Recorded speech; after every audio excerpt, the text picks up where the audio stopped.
O sistema nervoso central é o local que se isola imunologicamente do resto do organismo, participando pouco das reações imunes. Isso acontece devido à existência de uma barreira que impede a passagem das moléculas maiores, conhecida como a barreira hematocefálica, ou BHE. A BHE é uma estrutura que dificulta o acesso de substâncias do sangue para o sistema nervoso central, tais como anticorpos, sistema complemento e fármacos. A BHE é constituída por células endoteliais e pode ser encontrada no capilar cerebral, que é formada pelo endotélio e por uma fina lâmina basal. Ela possui junções que conferem uma barreira com baixa permeabilidade, tendo tanta importância fisiológica como clínica, pois regula a passagem para o tecido nervoso não só de substâncias a serem utilizadas pelos neurônios, mas também de medicamentos e partículas tóxicas. Entretanto, apesar de ser uma aliada nesse quesito, ela pode vir a ser uma adversária na aplicação de alguns tratamentos que têm como alvo o sistema nervoso central, como por exemplo em tratamentos após isquemia cerebral ou em doença de Parkinson. Dada a composição geral dos medicamentos, a sua maioria não é capaz de atravessar a barreira hematocefálica. Por isso, precisamos de certo modo superar a BHE de algum jeito. Já existiram algumas ideias para tentar vencer este caso, como a utilização de dendrímeros, micelas e lipossomos, porém com certa ineficácia, pois apesar de conseguirem atravessar a BHE, a sua especificidade deixava a desejar. É por isso que passamos a utilizar algo mais ousado, utilizando um vilão conhecido há mais de 15 séculos pela humanidade. Nada mais nada menos que Lissa vírus, o agente etiológico da raiva. Um vírus que pacientemente alcança o sistema nervoso central a partir do axônio dos neurônios e, após demonstrar os primeiros sintomas, possui 99% de taxa de mortalidade. O que poderia dar errado? Há mais de 2000 anos atrás, os gregos chamavam a raiva de Lissa ou Lita, nome este que vem da deusa grega da loucura. A doença no homem foi primeiramente descrita no livro de História Natural dos Animais, há mais de 2.300 anos atrás, por Aristóteles, na qual a pessoa doente era atormentada ao mesmo tempo com sede e medo de água. O seu genoma viral é constituído por uma RNA de fita simples, de polaridade negativa, com cerca de 12 mil nucleotídeos de tamanho, codificando apenas 5 proteínas, uma RNA polimerase dependente de RNA, ou proteína L, uma nucleoproteína, N, uma fosfoproteína, uma proteína matriz e, o último, mas o mais importante para nós, a glicoproteína G. A replicação do vírus da raiva em vivo é quase que inteiramente restrita ao tecido nervoso, sendo o neurotropismo a principal característica da infecção por este vírus. Após a inoculação intramuscular, partículas do vírus da raiva provavelmente se replicam nas células musculares estriadas e, posteriormente, nas terminações nervosas dos nervos motores, e disseminam-se pelos nervos periféricos subindo pela medula espinal até o cérebro. Estudos com uma variante apatogênica indicaram que a glicoproteína G é a principal determinante da patogenia do vírus, sendo ela a que irá dar a especificidade do vírus e irá ser em específico o que iremos utilizar do vírus para direcionar com precisão o tratamento no sistema nervoso central. A glicoproteína G possui 505 aminoácidos de tamanho e é um receptor mediado via endocitose, no qual o RVG irá conseguir penetrar a barreira hematocefálica com facilidade. Tem como seu alvo receptores de acetilcolina ou receptores GABAérgicos, no qual são encontrados em abundância em neurônios, microglia e células de Schwann. Entretanto, curiosamente, o RVG vai infectar apenas os neurônios. Ok, então nós temos a glicoproteína que vai nos conseguir direcionar ao sistema nervoso central. Entretanto, ela é apenas uma proteína com 505 aminoácidos. Como nós iremos realizar uma entrega de alguma substância ou medicamento desse jeito? Nós iremos utilizar exossomos.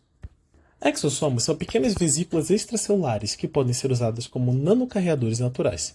Em seu interior podem apresentar proteínas, microRNA, RNA mensageiros, e entre outras moléculas pequenas.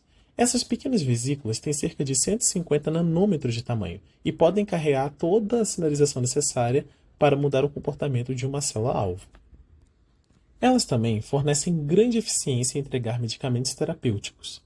Será então que poderíamos utilizar o tropismo mediado pela glicoproteína G do vírus da raiva neste caso?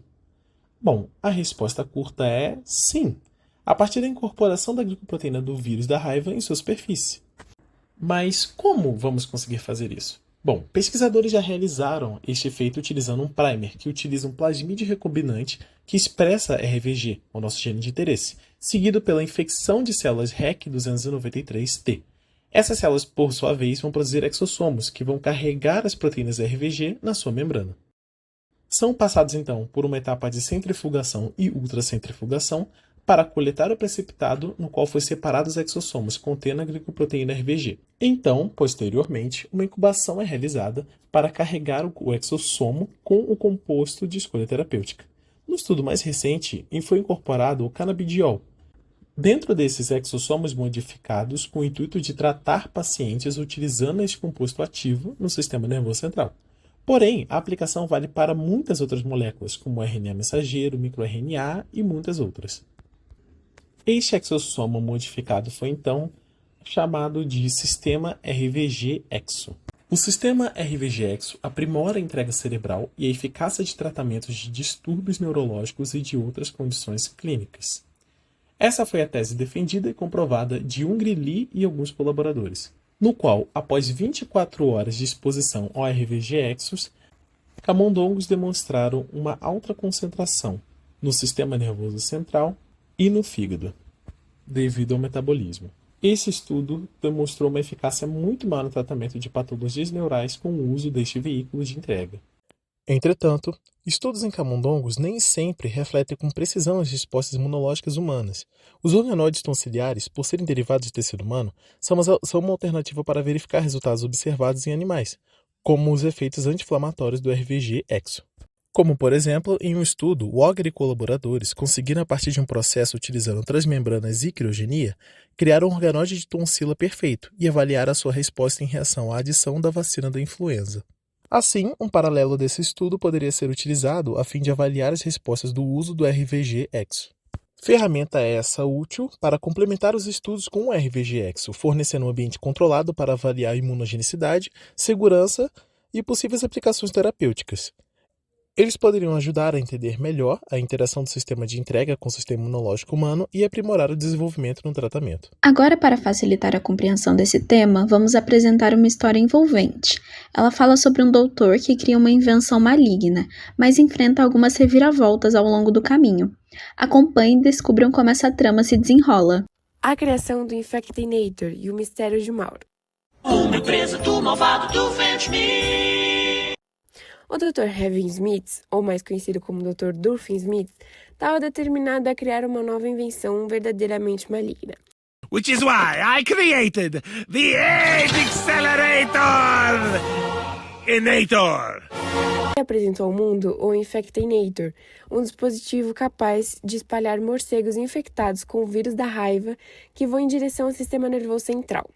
Seu plano inicial era simples e cruel, que ao serem mordidas, as vítimas seriam infectadas por um vírus projetado com glicoproteína G, que facilitavam sua entrada nas células-alvo. E daí, o vírus atingiria vários órgãos e glândulas salivares, onde também se replicaria, sendo eliminado pela saliva das pessoas ou animais enfermos.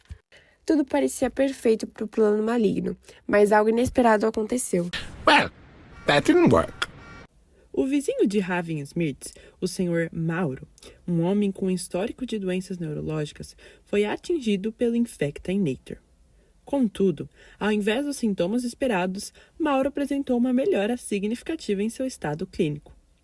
Hevin Smith, ao descobrir isso, ficou com muita raiva. Enquanto isso, cientistas da cidade, intrigados pelo caso, decidiram investigar o que havia acontecido ali. Aposto que vocês estão curiosos para saber também, né? Então, vamos lá que a história é longa e maluca, que dá até raiva. Quer dizer, essa não dá raiva não. Após um estudo detalhado, perceberam que o Infectinator de Hevin Smith havia sido alterado. Não havia morcegos infectados, mas sim seringas contendo um líquido misterioso. Para desvendar o enigma, eles enviaram o material ao laboratório de microbiologia. Montando cuidadosamente as lâminas, os cientistas observaram algo extraordinário. Exossomos modificados com glicoproteínas virais associados ao vírus da raiva e canabidiol. Essa combinação inusitada era a chave do mistério. Com isso, podemos observar que o futuro das terapias baseadas em exossomos modificados é extremamente promissor, oferecendo novas soluções para os desafios impostos pela barreira hematoencefálica. A utilização de exossomos com glicoproteínas virais, como a RVG, abre caminhos para novas abordagens terapêuticas no tratamento de doenças neurológicas. Uma possibilidade é o desenvolvimento de exossomos personalizados capazes de transportar fármacos específicos como proteínas terapêuticas ou moléculas de edição gênica, diretamente para áreas afetadas do sistema nervoso central. Esses avanços podem beneficiar pacientes com Alzheimer, esclerose lateral amiotrófica e outras condições neurodegenerativas, melhorando a eficácia e reduzindo os efeitos colaterais. Além disso, o uso de exossomos para entregar combinações terapêuticas, como anti-inflamatórios e neuroprotetores, pode oferecer soluções inovadoras para o tratamento de lesões cerebrais traumáticas e doenças autoimunes, como a esclerose múltipla. Outra frente promissora é a incorporação de fatores de crescimento, como o BDNF, que quer dizer fator neurotrófico derivado do cérebro, para promover a regeneração neuronal, restaurando funções perdidas em casos de AVC ou Parkinson. Também se destacam as terapias híbridas, que combinam exossomos com outras tecnologias, como dendrímeros, para ampliar sua eficiência e carga terapêutica. Esses avanços, aliados ao uso da inteligência artificial para otimizar a escolha de fármacos, podem revolucionar o tratamento de doenças complexas do sistema nervoso central. No entanto, é essencial aprofundar estudos sobre segurança e eficácia, garantindo que essas inovações cheguem ao mercado com o máximo de confiabilidade. No caso de Mauro, o sistema RVGX-CBD ajudou a tratar condições neurológicas previamente existentes. Por algum mistério que ainda não sabemos, os morcegos que Dr. Henry Smith planejava usar foram transformados em seringas contendo líquido misterioso. O que deveria causar caos acabou trazendo uma revolução médica acidental. O plano de Henry Smith falhou em seu propósito maligno, mas trouxe uma descoberta científica fascinante. Apesar de sua raiva inicial, Henry Smith viu seu erro se transformar em um avanço revolucionário para a medicina. Contudo, será que ele está pronto para abandonar a vilania e se tornar um cientista aclamado? Ou será que o doutor encontrará novas formas de causar problemas? Essa história maluca e repleta de reviravoltas continua. Mas, apesar da conclusão que criamos, o intuito desse trabalho é concluir que, sobretudo mesmo com a alta seletividade da barreira hematoencefálica, que dificulta a permeabilidade de medicamentos, nós temos a utilização dos exossomos modificados, que foi algo promissor e de grande avanço, que facilitou a entrega de medicamentos até o cérebro, e no caso desse trabalho, ele foi combinado junto com o canabidiol e as glicoproteínas do vírus da raiva, que melhorou ainda mais. Por isso, muitos vilões eles agem de forma destrutiva devido ao contexto, mas em situações diferentes podem ser agentes de mudança. Você quer pudim de arroz? Não, é esquisito. Foi só um teste. Pede, moleque. É meu favorito. O RVGX-CBD, que pode ser visto como um perigo por ser um vírus, prova que o contexto e a intenção fazem total diferença.